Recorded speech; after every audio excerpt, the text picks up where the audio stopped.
Hello everyone, welcome back.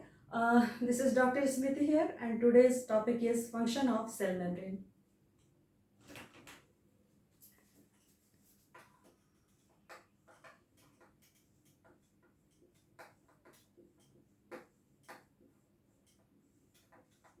Function of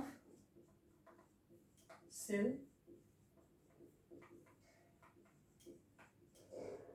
membrane.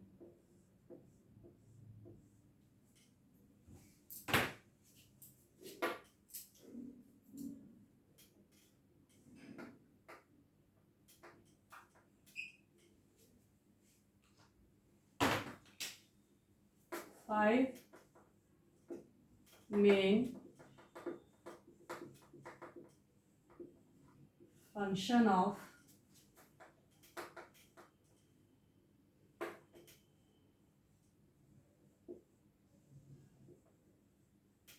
cell membrane. First, provide protection. Second,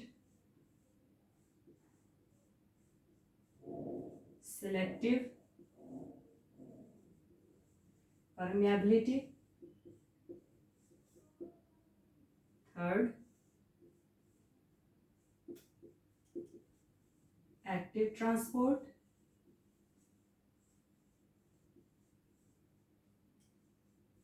Fourth,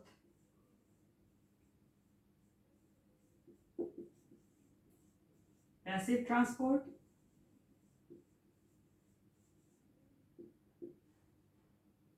And fifth, bulk transport. So we can say that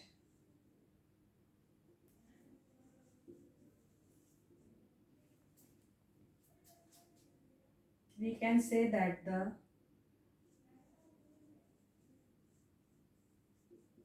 transportation is one of the most important function of cell membrane or plasma membrane.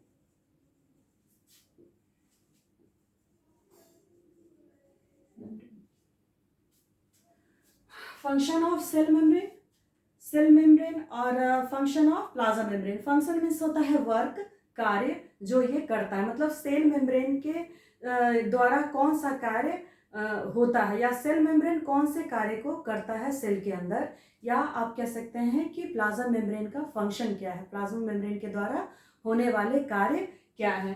तो 5 main function है cell membrane के और plasma membrane के. 5 main function of cell membrane, that means कि cell membrane के 5 मुख्य कार्य हैं. फर्स्ट है provide protection, second selective permeability, third active transport, fourth passive transport, and fifth bulk transport.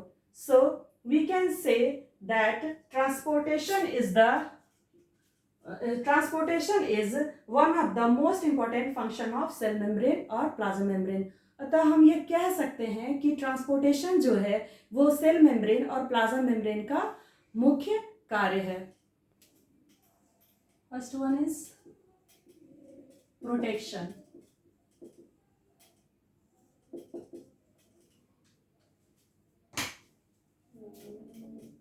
It separates and protects the interior of all cells from the outside.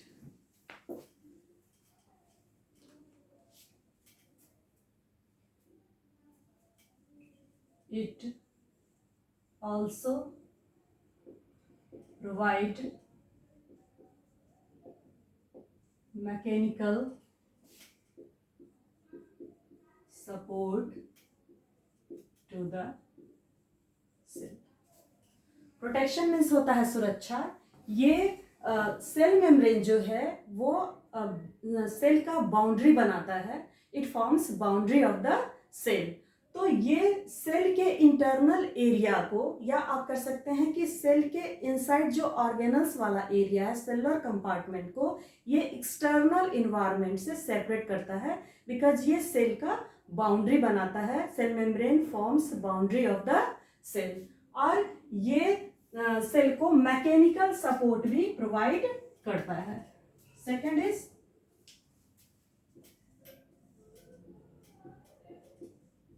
Selective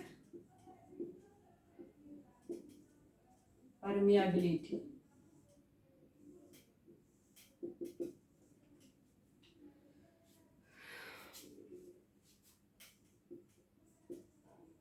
selective permeability of the cell membrane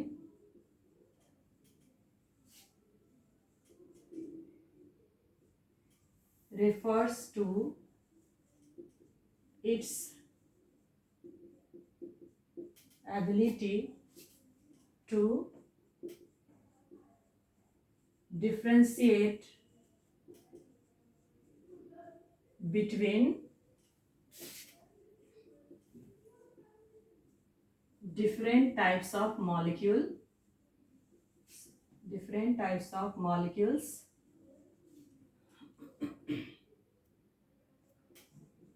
only allowing some molecules through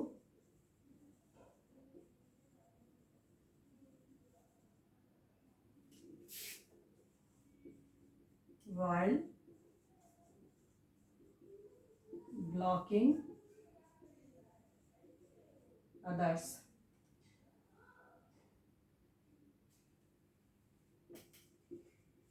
Only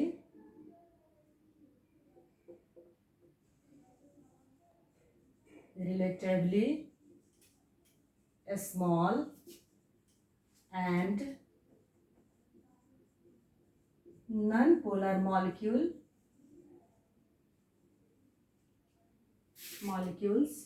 can pass through the cell membrane. Second function है cell membrane का, और आप कह सकते हैं plasma membrane का, वो है सेलेक्टिव परमिएबिलिटी। सेलेक्टिव का मतलब क्या होता है? सेलेक्ट करने का नेचर। और परमिएबिलिटी का मतलब होता है परमिशन देना सेल के अंदर इंटर करने के लिए। दैट मीन्स कि सेलेक्टिव परमिएबिलिटी सेल मेम्ब्रेन का एक ऐसा एबिलिटी है जिसके थ्रू ये नेसेसरी मॉलिक्यूल्स को सेलेक्ट करता है और उसी को सेल के अंदर इंटर करने के लिए परमिशन देता है। ठीक है, जो नेसेसरी मॉलिक्यूल्स नहीं है उसके लिए ये बैरियर की तरह एक्ट करता है, उसे अंदर आने नहीं देता है। तो सेलेक्टिव परमिएबिलिटी जो है वो सेल मेम्ब्रेन का नेचर है। इसका मतलब ये है कि ये नेसेसरी मॉलिक्यूल्स को चूज करता है और फिर उसे अंदर सेल के अंदर आने देता है, इसलिए इसे सेलेक्टिव परमिएबल मेम्ब्रेन भी कहते हैं। सेल मेम्ब्रेन को सेलेक्टिव परमिएबल मेम्ब्रेन भी कहते हैं बिकॉज ये नेसेसरी मॉलिक्यूल्स को, रिक्वायर्ड मॉलिक्यूल्स को ही सेलेक्ट करके अंदर आने देता, सेल के अंदर आने देता है। इसीलिए इसे इस सेल मेम्ब्रेन की इस एबिलिटी को बोलते हैं selective permeability. Selective permeability of the cell membrane refers to its ability to differentiate between different types of molecule, only allowing some molecules through while blocking others। ये सिर्फ कुछ ही मॉलिक्यूल को अंदर आने देता है और बाकी मॉलिक्यूल के लिए ये बैरियर का काम करता है, उसे अंदर आने नहीं देता है। Only relatively small and non-polar molecules can pass through the cell membrane। जो मॉलिक्यूल्स एंटर करता है सेल के अंदर थ्रू सेल मेम्ब्रेन वो रिलेटिवली स्मॉल होता है, मतलब उसकी साइज छोटी होती है और नॉन पोलर मॉलिक्यूल को ही अंदर आने देता है। आपने पिछले क्लास में, आपको याद होगा कि मैंने बताया था कि जो सेल मेम्ब्रेन है उसमें लिपिड बाइलेयर होता है। Lipid and protein, mainly lipid and protein से मिलकर बना होता है। और लिपिड बाइलेयर जो होता है उसमें लिपिड का जो टाइप है वो फॉस्फोलिपिड होता है, और फॉस्फोलिपिड होता है। और जो लिपिड का स्ट्रक्चर है उसमें दो रीजन होते हैं, head region and tail region. ठीक है, ये मैं यहाँ पे बना दे रही हूँ रफली। हाँ, ये जो मैंने स्ट्रक्चर बनाया है ये लिपिड का है, जिसमें दो रीजन है। ये एक हेड रीजन है, हेड, एंड दूसरा जो नीचे है अपोजिट, दो टू इसमें टू टेल है। ठीक है, जो टेल रीजन है ये नॉन पोलर है, नॉन पोलर होता है। ठीक है, और हेड रीजन है ये पोलर होता है। हाँ, पोलर का मतलब होता है वैसा मॉलिक्यूल जिसके दोनों एंड पे अपोजिट चार्जेस, एक एंड पे पॉजिटिव चार्ज होता है और दूसरे एंड पे नेगेटिव चार्ज होता है। ऐसे मॉलिक्यूल को बोलते हैं पोलर मॉलिक्यूल, पोलर मॉलिक्यूल। ठीक है, तो लिपिड में का जो हेड रीजन होता है वो पोलर होता है, एंड टेल रीजन जो है लिपिड बाइलेयर में वो नॉन पोलर है। दैट मीन्स कि इस एंड पे कोई भी चार्ज मौजूद नहीं होता है। There is no any charge, there is no any charge, इसलिए इसको बोलते हैं नॉन पोलर। तो लिपिड बाइलेयर का जो अंदर वाला पोर्शन, जो टेल रीजन है अंदर की तरफ है, वो नॉन पोलर है। और यहाँ कह रहा है only relatively small and non polar molecules can pass through the cell membrane. मतलब यहाँ से जो एंट्री करता है जो मॉलिक्यूल वो नॉन पोलर होता है, non polar and relatively small. ठीक है, तो फर्स्ट फंक्शन है प्रोटेक्शन, ये प्रोटेक्शन प्रोवाइड करता है सेल को। मैकेनिकल सपोर्ट भी प्रोवाइड करता है, बिकॉज ये सेल का जो बाउंड्री है वो बनाता है। Cell membrane forms boundary of the cell, और ये सेल के इंटरनल एरिया को एक्सटर्नल इन्वायरमेंट से अलग करता है। सेकेंड है सेलेक्टिव परमेबिलिटी। सेलेक्टिव परमेबिलिटी इसका नेचर है, इसकी एबिलिटी है जिसके थ्रू ये ओनली नेसेसरी मॉलिक्यूल्स को डिफरेंशिएशन क्रिएट करता है कि कौन सा मॉलिक्यूल नेसेसरी है और कौन सा नहीं है। और जो इसके थ्रू वो सेलेक्ट करता है नेसेसरी मॉलिक्यूल को और उसे ही प्रवेश करने देता है, उसे ही एंटर करने देता है। तो इसीलिए सेल मेम्ब्रेन की इस नेचर के कारण सेल मेम्ब्रेन को सेलेक्टिव परमिएबल मेम्ब्रेन भी कहते हैं, और उसके इस नेचर को बोलते हैं selective permeability.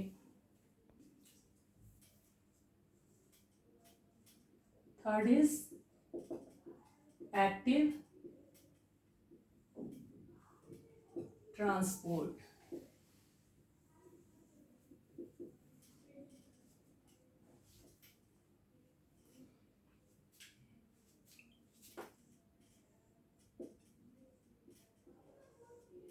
This type of transport occurs with the utilization of metabolic energy, transfer of amino acid, glucose and ions by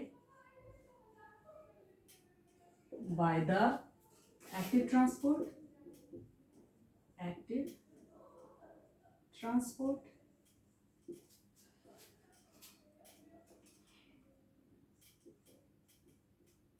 it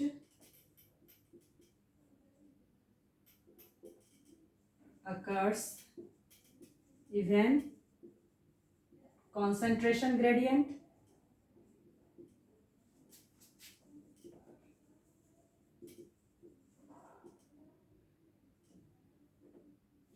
means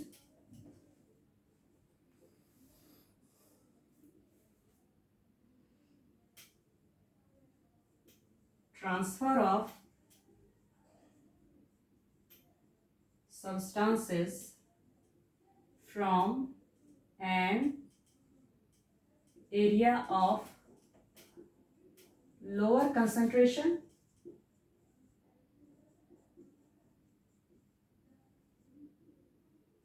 to an area of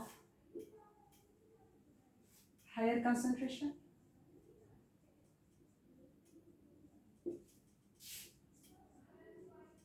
It occurs rapidly. Active transport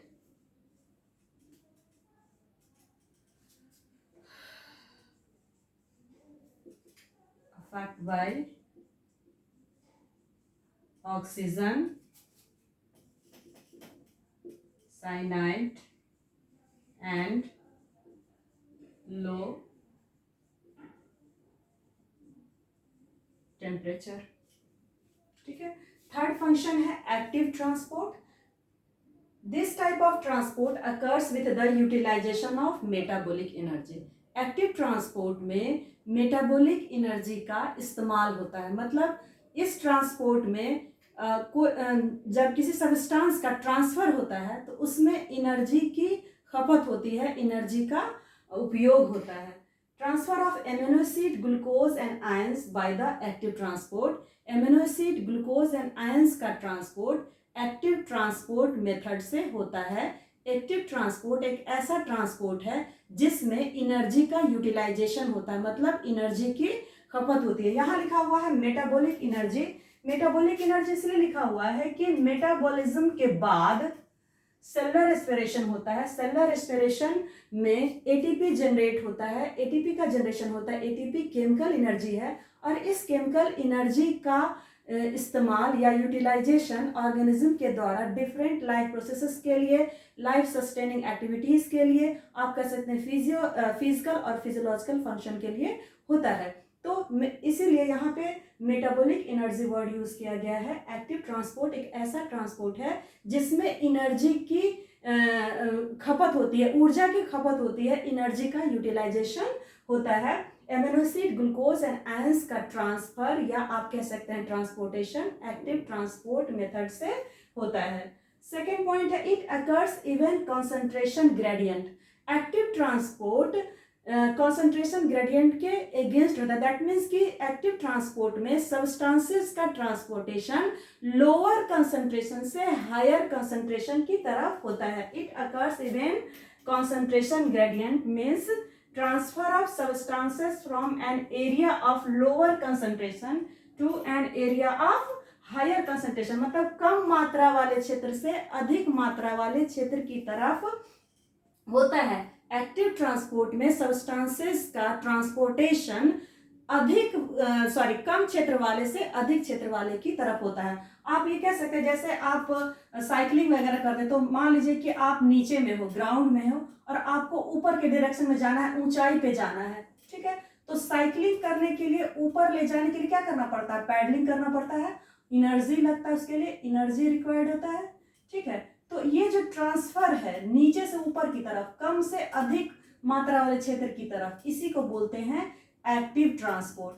active transport जब भी होगा तो इसमें energy का utilisation होगा. Cycling करते हैं ना, नीचे से ऊपर की तरफ जाते हैं तो क्या करना पड़ता है? पूरा फोर्स लगाना पड़ता है, एनर्जी लगाना पड़ता है. पैडलिंग करते हैं हम, फिर नीचे से ऊपर की तरफ जाते हैं. तो इस तरह के ट्रांसपोर्ट को बोलते हैं एक्टिव ट्रांसपोर्ट.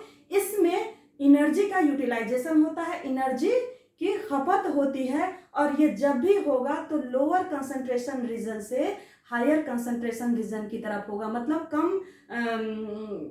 कम से अधिक की तरफ होगा.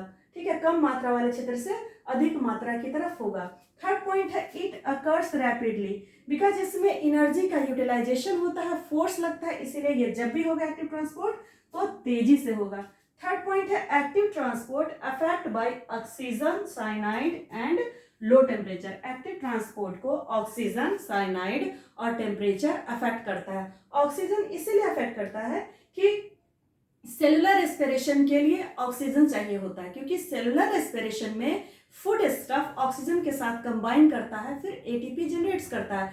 तो ऑक्सीजन की जैसे ही कमी होगी, ऑक्सीजन जैसे ही कम होगा, तो rate of cellular respiration reduce कर जाएगा, और रेट ऑफ सेलुलर रेस्पिरेशन जैसे ही डिक्लाइन करेगा, जैसे ही रिड्यूस करेगा, एटीपी जनरेशन रिड्यूस कर जाएगा। दैट मीन्स कि एनर्जी की जो बनने की मात्रा है वो कम हो जाएगी। और एक्टिव ट्रांसपोर्ट में हमेशा एनर्जी का यूटिलाइजेशन होता है, एनर्जी खपत होती है, एनर्जी जैसे ही कम होगी तो रेट जो है एक्टिव ट्रांसपोर्ट का वो रिड्यूस कर जाएगा। दैट मीन्स कि ऑक्सीजन एक्टिव ट्रांसपोर्ट के रेट को अफेक्ट करता है।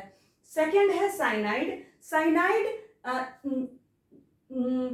जब भी डाइजेशन होता है, तो या आप कह सकते हैं मेटाबॉलिक प्रोसेस होता है या मेटाबॉलिज्म होता है, तो वो इंजाइम कैटालाइज्ड रिएक्शन, मतलब इंजाइम के थ्रू होता है। मतलब इंजाइम सक्रिय रूप से मेटाबॉलिक जो पाथवे है, जो मेटाबॉलिक रिएक्शन है, उसको कंप्लीट करता है। तो एंजाइम के एक्टिव साइट पे साइनाइड ऐड हो जाता है, जुड़ जाता है, जिसकी वजह से एंजाइम डीएक्टिवेट हो जाता है। दैट मीन्स कि वो अपना फंक्शन परफॉर्म नहीं कर पाता है। तो मेटाबॉलिक का रेट रिड्यूस कर जाता है, मेटाबॉलिज्म स्लो कर जाता है, जिसकी वजह से अल्टीमेटली सेलुलर रेस्पिरेशन अफेक्ट करता है। दैट मीन्स कि एटीपी जनरेशन का जो रेट है वो भी रिड्यूस कर जाता है, एटीपी का रेट रिड्यूस कर जाता है, एटीपी कम पड़ जाता है। दैट मीन्स कि ऊर्जा कम हो जाती है।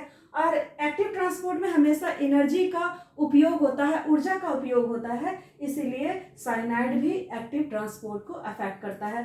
थर्ड है low temperature. Low temperature cell membrane के स्टिफनेस को बढ़ाता है, इसके सेल मेम्ब्रेन के की जो फ्लूइडिटी होती है और जो परमेबिलिटी होती है उसको भी डिक्रीज कर देता है, जिसकी वजह से जो इंपॉर्टेंट मॉलिक्यूल्स है जैसे ग्लूकोज, ऑक्सीजन, इसको अंदर अंदर आने से रोकता है। इसीलिए हम कह सकते हैं कि लो टेम्परेचर भी जो है वो एक्टिव ट्रांसपोर्ट को इनहिबिट करता है या रेट ऑफ एक्टिव ट्रांसपोर्ट को रिड्यूस करता है।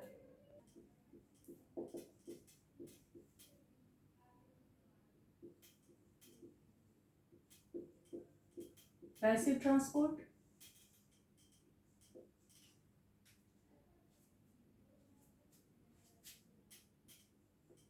this type of transport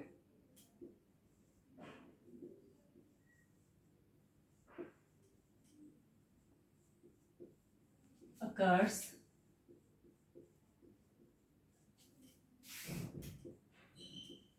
without any expenditure of energy.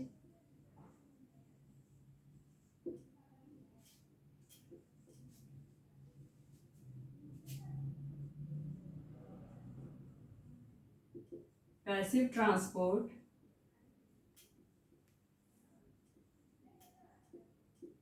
occurs following the concentration gradient,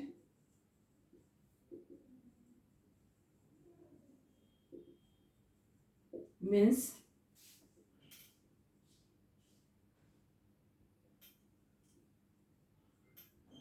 transport of substances from an area of higher concentration to an area of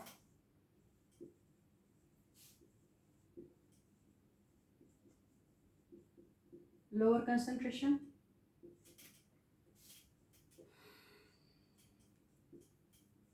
It occurs slowly and passive transport is not affected by oxygen, cyanide and cold temperature. Next है passive transport, This type of transport occurs without any expenditure of energy. Passive transport में किसी भी प्रकार के energy की खपत नहीं होती है. इस ट्रांसपोर्ट में एनर्जी का यूटिलाइजेशन नहीं होता है. Passive transport occurs following the concentration gradient. Passive transport में सब्सटेंस का ट्रांसपोर्टेशन हायर कंसंट्रेशन रीजन से लोअर कंसंट्रेशन रीजन की तरफ होता है. दैट मीन्स अधिक मात्रा वाले क्षेत्र से कम मात्रा वाले क्षेत्र की तरफ होता है. जब सब्सटेंसेस का ट्रांसपोर्टेशन अधिक मात्रा वाले क्षेत्र से कम मात्रा वाले क्षेत्र की तरफ होता है, हायर कंसंट्रेशन से लोअर कंसंट्रेशन रीजन की तरफ होता है, तो ऐसे ट्रांसपोर्ट को बोलते हैं पैसिव ट्रांसपोर्ट.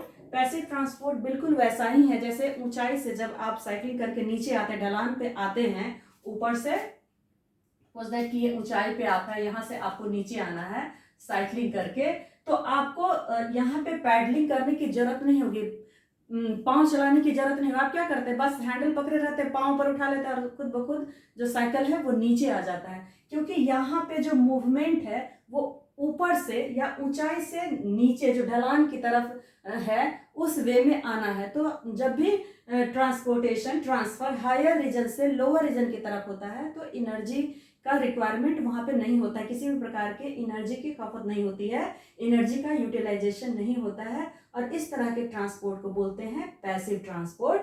पैसिव ट्रांसपोर्ट में सब्सटेंसेस का ट्रांसपोर्टेशन अधिक मात्रा वाले क्षेत्र से कम मात्रा वाले क्षेत्र की तरफ होता है, हायर कंसंट्रेशन रीजन से लोअर कंसंट्रेशन रीजन की तरफ होता है.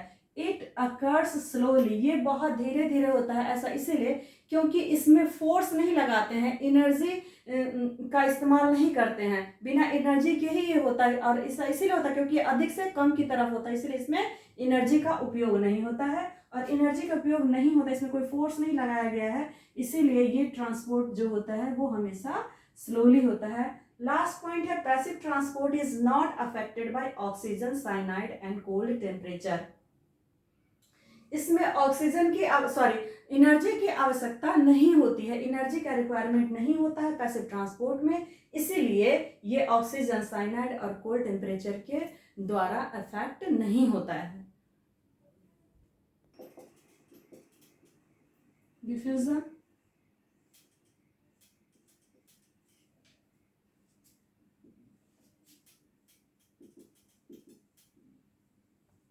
Diffusion is a passive type of transport.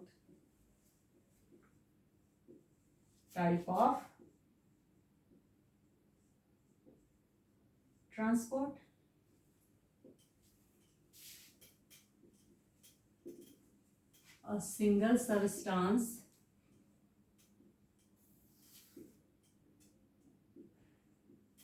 move from an area of higher concentration to an area of lower concentration.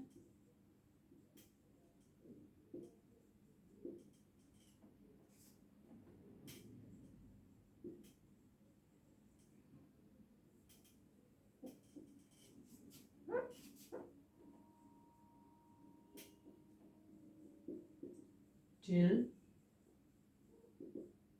equilibrium state is established.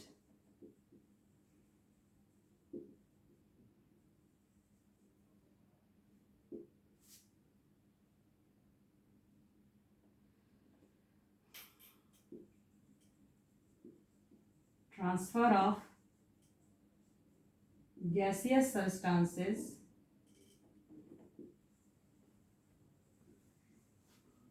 occurs by the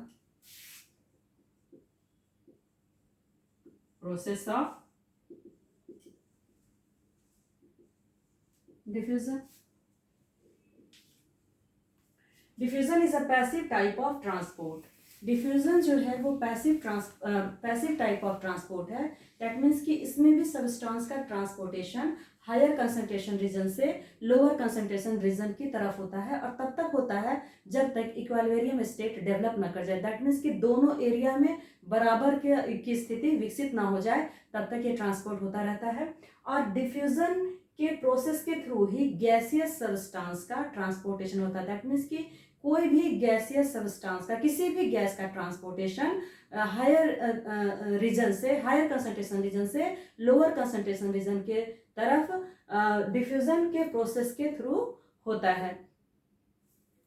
example,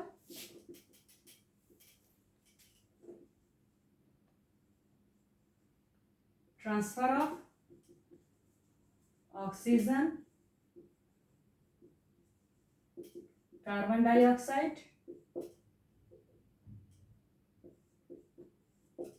etcetera. Perfume stick हम जलाते हैं तो उसकी जो खुशबू है वो पूरे room में स्प्रेड हो जाती है, पूरे कमरे में फैल जाती है। तो ये जो स्प्रेडिंग है फ्रेग्रेंस का, खुशबू का जो फैलना है, वो डिफ्यूजन के थ्रू ही होता है। क्योंकि स्टिक, परफ्यूम स्टिक हम जलाते हैं तो वहां से फ्रेग्रेंस निकलता है, खुशबू निकलती है, तो वहां कॉन्सेंट्रेशन हाई होता है। पूरे कमरे में खुशबू पहले से मौजूद है, दैट मीन्स कि वहां पे कॉन्सेंट्रेशन जो है वो एकदम लो है। तो डिफ्यूजन के थ्रू गैसेस सब्सटेंस का ट्रांसपोर्टेशन हायर कंसंट्रेशन से लोअर कंसंट्रेशन की तरफ होता है। दैट मीन्स से अधिक मात्रा से कम मात्रा की तरफ होता है। तो जो परफ्यूम स्टिक से खुशबू निकलती है वो पूरे रूम में जो फैलता है जिस प्रोसेस के थ्रू, उसको हम बोलते हैं डिफ्यूजन। इसी तरह कोई परफ्यूम का बॉटल है, उसका कवर जैसे ही हम ओपन करते हैं तो परफ्यूम क्या होता है, पूरे कमरे में स्प्रेड कर जाता है। तो ये डिफ्यूजन के प्रोसेस के थ्रू ही होता है। तो जितने भी गैसेस सब्सटेंस है उसका ट्रांसपोर्टेशन डिफ्यूजन के प्रोसेस के थ्रू होता है। ये इसमें हायर कंसंट्रेशन रीजन से लोअर कंसंट्रेशन रीजन के तरफ मॉलिक्यूल्स का, या आप कह सकते हैं गैसेस सब्सटेंस का ट्रांसपोर्टेशन होता है। आज के लिए इतना ही। अगर आपको मेरा वे ऑफ टीचिंग पसंद आ रहा हो तो मेरे वीडियो को लाइक करें, सब्सक्राइब करें एंड बेल आइकन को भी प्रेस करें, ताकि आने वाले नए वीडियो का नोटिफिकेशन आप तक जल्दी से जल्दी पहुंच सके। एंड शेयर भी करें ताकि जो नीडी स्टूडेंट है उन तक ये वीडियो पहुंच सके। Thank you so much.